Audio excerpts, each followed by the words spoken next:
سر الثانويه العامه، الثانويه العامه مش صعب، مش صعبه. الثانويه العامه عباره عن ايه؟ مجهود. ركز معايا، ان انا يعني مجهود جسدي، ان انا اتعلم، يعني منهج او مناهج مطلوب مني مجهود جسدي ان انا اذاكرها. صح كده؟ جميل خالص. وكمان ضغط نفسي. صح كده؟ ركز بقى، سمي الله صلى الله عليه وسلم.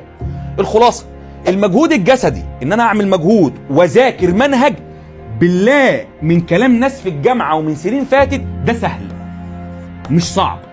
هو ايه اللي سهل يا جو؟ ركز بقى، خد الخلاصه. السنين الجايه انت في حياتك لو دخلت كليه علميه، علوم، صيدله، طب، غيره، هتلاقي نفسك بتذاكر بالانجليزي رقم واحد، فمضطر، ملوش دعوه بالانجليزي اللي انت بهاوريو يام فاين لا لا، انجليزي علمي، فهتلاقي انت بتضطر تذاكر بالانجليزي وتترجم حاجات معينه. ركز معايا. رقم اتنين، هتلاقي في مصطلحات لاتينيه. ملخص الكلام، فيها مجهود في الدراسه اكتر من الثانويه. الثانويه العامه انت بتدرس المناهج بالعربي، طلعت نزلت صعبت سهلت بالعربي. بالنسبه لمناهج الجامعه، وانت هتلاقي عندك مواد قد كده في الثانويه العامه بالنسبه للي هيكون عندك انت وانت بعدين. انا مش بقول لك تجربه حد، انت وانت بعدين هتلاقيها مناهج كبيره. طب هنا المناهج صغيره.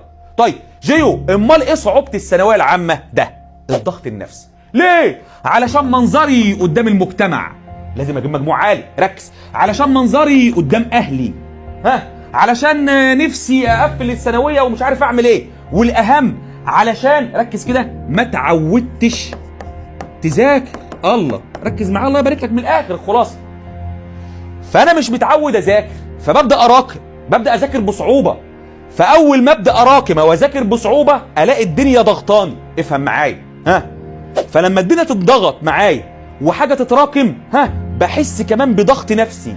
جرب كده تخلص اللي عليك اول باول، جرب كده تقعد تذاكر ماده اول باول، ماده واحده مثلا، راكم كتير مثلا، لو انت بتراكم ما بقولكش اعمل كده، مثلا لو انت براكم كتير ذاكر ماده واحده كده وخلصها، او ذاكرها اول باول، او خلص التراكم اللي فيها، هتحس انك مرتاح وعندي طاقه ان انا اخش في غيرها واكسر الدنيا. الله، انت تحولت فوق معايا كلام بجد. عايز اوصل لك حاجه في الاخر، انت تحولت ولا تحولت؟ ما انت نفس الشخص ونفس الشخص. ايه اللي حصل؟ الضغط النفسي قل. فملخص الكلام، سر محدش هيقوله لك، سر الثانويه العامه، الثانويه العامه مش صعب، مش صعبه. المذاكره، وانت هتقولوا نفس الكلام ده زي غيركم لما تخشوا الجامعه. الثانويه العامه غيرك عدى بيها وملايين الناس، ازهر وعام وعلم علوم وعلم رياضه، قصه كبيره كل الناس بتعدد بيها، ولسه ملايين الناس هيعدوا بيها. الثانويه العامه عربي بالنسبه لمنهجك، كل القصه هنا. طيب سمي الله صلى الله عليه وسلم. الخلاصه عشان انجح في الثانويه العامه اعمل ايه؟ اجيب مجموع في الثانويه العامه، ربنا يكرمني في الثانويه العامه، اعمل ايه؟ قدامك حل من الاثنين، يا تفضل تذاكر وتبقى مضغوط وتعمل